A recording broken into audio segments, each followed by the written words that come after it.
Hi painters!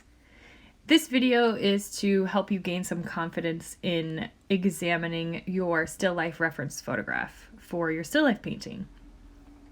It's very easy to sit there and look at your photo and get overwhelmed and think I'm never going to make a painting that looks like that. But that's not true, and I'm going to show you a couple of tips on how to not be so stressed out when looking at your photo. The first thing that you need to do is stop looking at every single tiny detail and wondering how you're going to paint it. Instead, what you should really be doing is actually like blurring your vision or squinting your eyes at your picture. This is going to eliminate any like really tiny details that you just should not be worrying about. And I actually created a blurry version of my photo so you can see what I mean. This is how I want to be looking at my photograph. This gives me basic shadows and highlights and different colors, but it doesn't show me like the knots in the wood on the table or tiny little imperfections on my fake fruit. This allows me to just see the objects as simple areas of different colors and values. So keep that in mind as you examine your photograph. If it's so tiny you can barely see it, you probably shouldn't paint it. When I am viewing my photograph, and the first thing I'm going to paint is this red apple right in the front of my image, I need to look for different areas of value and color. And I'm actually going to draw on here so I can show you what I mean.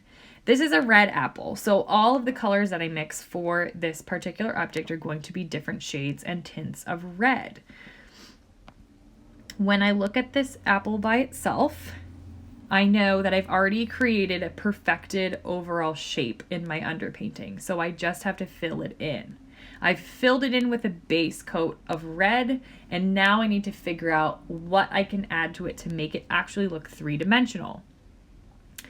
So that means I need to look at my painting and ask myself, what parts of this apple need to get darker and what parts of this apple need to get lighter? And I know the brightest part of this apple is right here. I have almost this like yellowy highlight in that S-curve shape. And then I have this almost like purplish colored highlight right here. So I know that I'm going to mix a tint of red or yellow or whatever color I think it is that I see there. The more areas of unexpected color that you can find and put into your painting, the better your painting will look.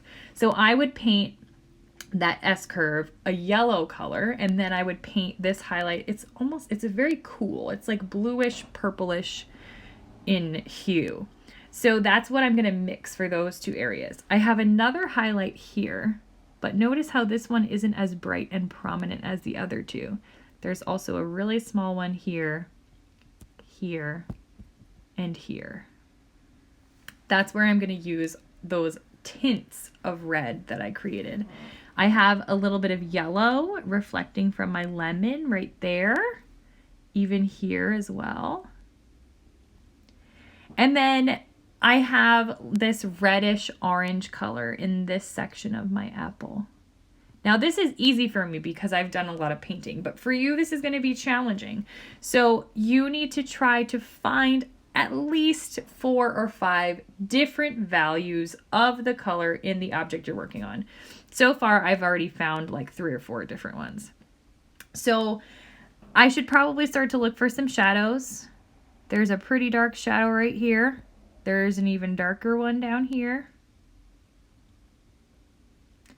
And there are a couple of others in some other areas of my apple.